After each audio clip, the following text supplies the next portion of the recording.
Welcome back. I want to recap our top story at this hour. We know at least 49 people have been killed in a shooting rampage, a terror attack, at 2 mosques in Christchurch. So to talk about this more is Abbas Bazaga, a Director of Research and Advocacy at the Council on American Islamic Relations. You're joining us, sir, from our Washington, D.C. Bureau.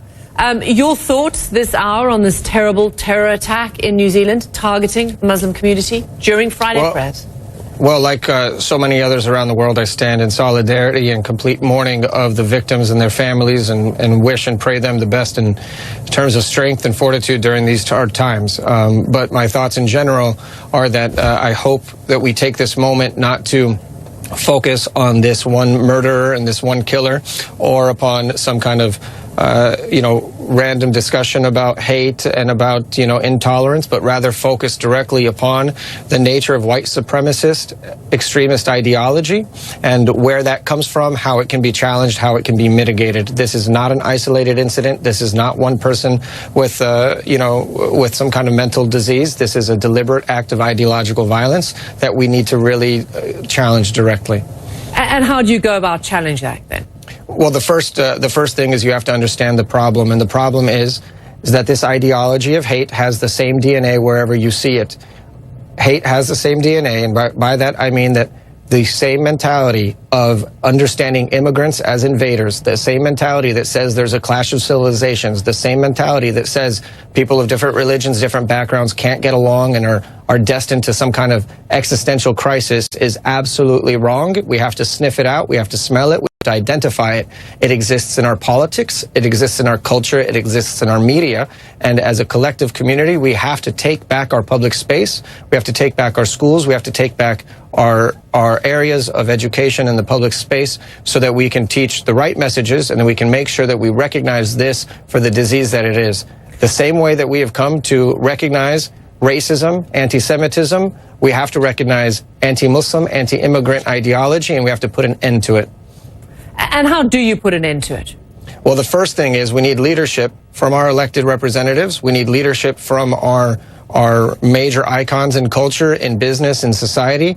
And one of the ways that they can do that is to force Western governments and governments around the world to monitor these examples of hate crimes, of hate biases, of incidences. We need to track the funding, the network of these organizations, and we need to expose them and marginalize them. We need to put them back into the caves that they came from, and we need to, cut their sources of funding. So the first thing that we can do is increase our funding in Congress in the United States, for example, increase our funding and capacity to even track and monitor hate crimes. There are states around the country, like Indiana, that doesn't even have hate crimes legislation, and there was a murder of a young Muslim man there, his life taken away, and 3 witnesses corroborate that he was being slurred and attacked as a Muslim, being called ethnic and religious profanities and slurs, and then he was shot to death. He was shot to death, and there's not even hate crime legislation there, and the media hasn't even been able to pick it up. So we have to increase the ability for local municipalities to recognize this. We have to increase training there, and we have to strengthen them to challenge this problem in partnership with us. Have you ever been to Christchurch, New Zealand? I've never been there, but I have. And that's what's interesting is that there seems to be across the world, what took place in such a peaceful, small nation in the southern part of the world is really touching the